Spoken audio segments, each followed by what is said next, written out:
This was the final episode, honest, of the Custard TV podcast. The Custard TV podcast. You've got it in my head now. I've been talking about the final episode of Car Share, Peter Kay's Car Share.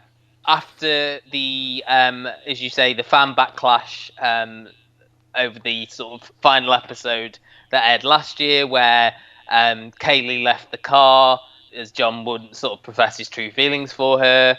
But the way it did end, mixed feelings. So the sort of the big plot point, the reveal happened sort of early on with John sort of writing a song for Kaylee and delivering it to Guy Garvey from Elbow. It was sort of a very much sort of 90s boy band song. They did a sort of parody video with Peter Kay in the Back for Good promo. They sort of made up by the time Kaylee had got off the tram, and they sort of car shared back from work.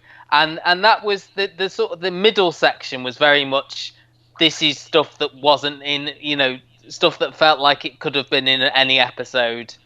There wasn't a lot of drama. It was all about wedding invitations, which appealed to me because I've been to a lot of weddings here. Yeah. So I certainly the "we just want cash" line I did was think very. of you when. That's nice. Thank you. I didn't think of you once. And then it ended with a scene where the car door got Peter Kay's character John's car door got knocked off by a lorry as he was sort of trying to sort out something that Kaylee had done.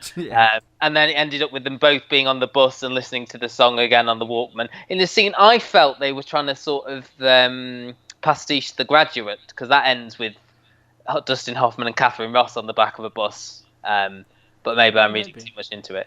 But why mixed feelings? I'm interested to know why you just because it didn't have like as big an impact. Maybe it sort of sagged in the middle a little bit for me. I think it was sort of almost too. I suppose I kind of know what you mean. There's like pedestrian elements to it, like the song. I think it started so big with the song and everything that in its first 10 minutes it sort of almost sort of blew.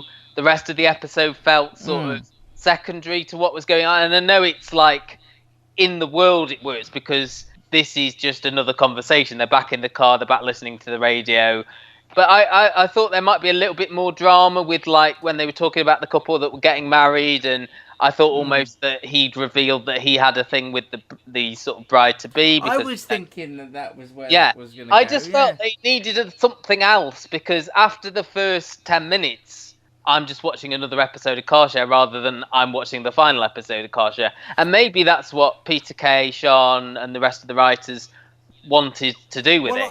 I'm sort of somewhere in the middle of you and my own feelings, because I've loved Car Share, and my favourite thing about it is those conversations and singing along with the radio, and I do appreciate that they gave us those moments in this episode as well.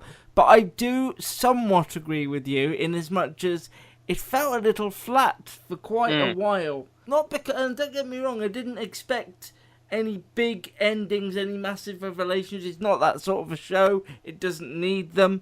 But I will say that when it kicked into gear with the sort of the hedgehog and the door falling off, and there's a bit of action, I really did enjoy it, and I do just like spending time with those two in that environment, and I do quite admire them for playing it down a little bit, and I think it's a little too somber for a while. Yeah, and it took me a while to get that it was the next day as well. One question I would have, though, maybe would be, do you think that we needed this? Would it have been...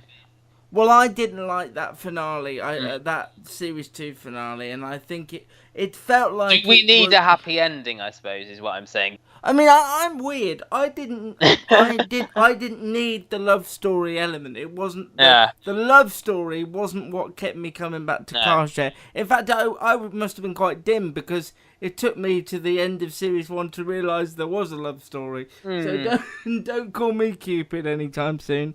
I believe their friendship because it comes from a genuine friendship off screen that just shines through whenever they're together, whether they're improving stuff or whether it's written in the script. I just think they are a nice couple of characters and people to spend half an hour with. I feel like if you're going to end Series 2 the way you did, yes, we did need this, but I would have been just happier if they were still happy, travelling along in the car, enjoying one another's company. I personally wasn't, invested in will they, won't they, because that didn't matter to me. I think the second series was much more, there are feelings here, and there's people talking at the supermarket and things like that. So, no, I didn't have a problem with it. I don't know if it had the impact that I might have thought it would have done, but I think everyone got their happy ending, which I think yesterday they needed. So.